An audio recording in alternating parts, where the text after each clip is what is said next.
Bonsoir à tous et bienvenue. Comme chaque mardi, nous parlons entreprise dans Hauts-de-France Business sur BFM Grand Lille et Grand Littoral avec ce soir l'entreprise historique installée à Tourcoing, chez nous dans le Nord, Mako Pharma, qui continue de se développer en misant notamment sur l'innovation technologique. On en parle avec sa PDG Caroline Hernu. Bonsoir. Bonsoir et merci de m'accueillir. Merci d'avoir accepté notre invitation pour nous accompagner. Élodie Souris-Lavergne du JDE, du Journal des Entreprises. Bonsoir Élodie. Bonsoir Marie, bonsoir Caroline Hernu. Et on fait le point tout de suite donc, sur cette innovation et puis on reviendra aussi sur l'actualité du JDE en fin de magazine.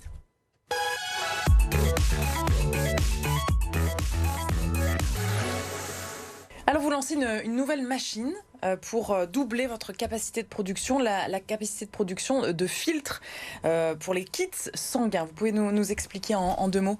Alors donc Mako Pharma est une entreprise qui fabrique des kits pour la transfusion sanguine. Si vous avez déjà donné votre sang, c'est le kit dans lequel on va collecter le sang et ensuite on va le processer. Et dans ce process, il y a un filtre qui permet de retirer les globules blancs du sang. Et donc à Tourcoing, nous avons l'usine qui fabrique la totalité de nos filtres, à la fois pour le sang total, pour les globules rouges, pour le plasma, pour les plaquettes.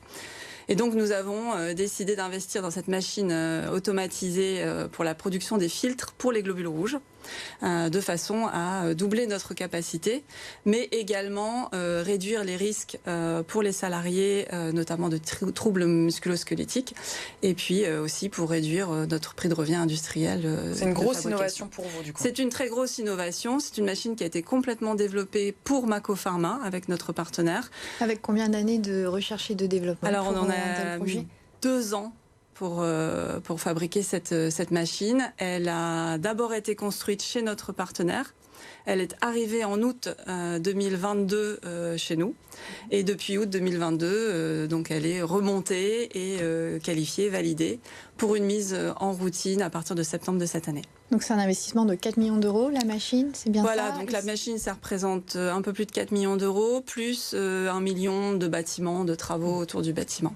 Avec l'aide de France Relance, ça vous a permis de lancer ce projet-là cette année en 2023? Alors, ça nous a permis d'accélérer bien avant, puisqu'on a obtenu cette subvention dès 2022. Dès 2021, on avait déposé notre dossier, donc à hauteur de 800 000 euros. Donc ça a été une aide et une accélération sur ce projet. Ça vous permet d'être compétitif par rapport à la concurrence, que j'imagine que vos concurrents sont des entreprises plus importantes. Vous êtes une ETI familiale. Comment se dessine un petit peu le marché? Oui, donc effectivement, Mako Pharma est une ETI familiale dans un monde qui est relativement petit. Nous sommes dans un marché de niche. Nos concurrents sont également positionnés à l'international, mais avec des tailles beaucoup plus importantes que les nôtres, et notamment un catalogue de produits, de solutions apportées qui vient bien au-delà de la transfusion.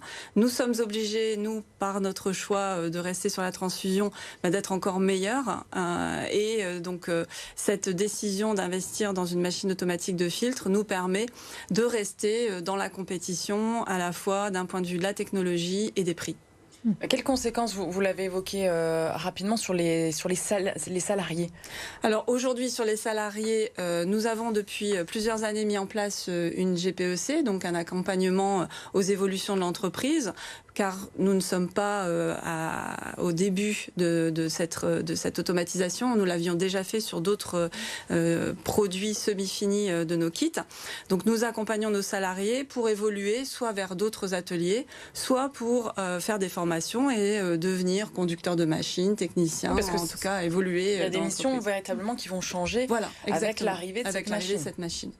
Et les objectifs en termes de vente, de chiffre d'affaires, sans doute avec un petit peu de recul l'année prochaine, comment vous vous projetez? Alors aujourd'hui, nous sommes après une période Covid un petit peu complexe, pas par perte de part de marché, mais plutôt parce que les gens donnaient moins leur sang et puis il y avait moins d'opérations chirurgicales. Nous sommes en retour à une progression de nos volumes, de notre chiffre d'affaires. Retour à la normale. Oui, retour à peu près 2019 en fait. Et nous prévoyons sur les années à venir à peu près 5% d'augmentation de nos volumes tous les ans, donc avec des prises de parts de marché qui devraient nous amener dans les années 2028 à 20% de parts de marché mondiale. Vous avez 3 sites de production, donc la France, mais aussi la Tunisie et la Pologne. Comment se répartit un petit peu l'activité? Et puis, est-ce que c'est encore intéressant? Est-ce que c'est intéressant de produire en France? Alors c'est toujours intéressant de produire en France, notamment pour toute cette technologie. Et c'est pour cette raison que nous avons fait le choix de garder la technique et la production des semi-finis. C'est intéressant pour la souveraineté ou... Alors c'est intéressant parce qu'on a des compétences en France, et puis c'est intéressant parce que notre produit est considéré comme stratégique pour la santé publique. S'il n'y a pas de poche à sang, il n'y a pas de sang collecté et donc de sang pour les patients. Donc ça, c'est vraiment notre choix de garder toute la technologie en France. Ensuite, notre usine de Pologne et notre usine de Tunisie sont des copier-coller, c'est-à-dire qu'on peut fabriquer les mêmes kits en Pologne et en Tunisie. On a fait le choix d'avoir exactement le même système de management de la qualité, le même niveau de qualité dans les deux usines. Vous êtes forcément attentif à tout ce qui s'est dit là récemment. On parlait avec Élodie de souveraineté nationale en termes d'industrie, avec tout le secteur de la pharmacie, pharmaceutique, avec ce qui a été annoncé par l'Élysée. On pense à Carlyle aussi, à Mouveau, qui est repris finalement. Quel est votre regard par rapport à ça? Alors, j'ai été très attentive ce matin justement à la liste des médicaments stratégiques.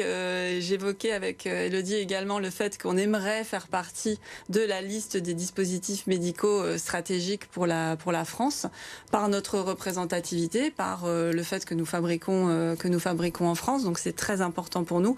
Et puis on ne peut que se réjouir de la situation avec la reprise de Carlyle par Delpharm, qui permet de maintenir justement cette souveraineté d'un point de vue du médicament en France. Entreprise solide, bien sûr, chez nous en France. Merci beaucoup d'avoir été avec nous, Caroline Hernu. Donc, on l'entend, ces investissements pour Mako Pharma installé à Tourcoing. On vous a pas demandé des recrutements peut-être à venir, du renforcement pour vous? Alors, on est toujours en recrutement sur notamment des métiers de la qualité, des métiers de techniciens, justement. Avec cette machine, on a besoin de nombreux techniciens. Donc, effectivement, si je peux passer le message, toutes les candidatures sont bienvenues. Bon, le message est passé. Merci beaucoup. On passe à l'actualité du JDE.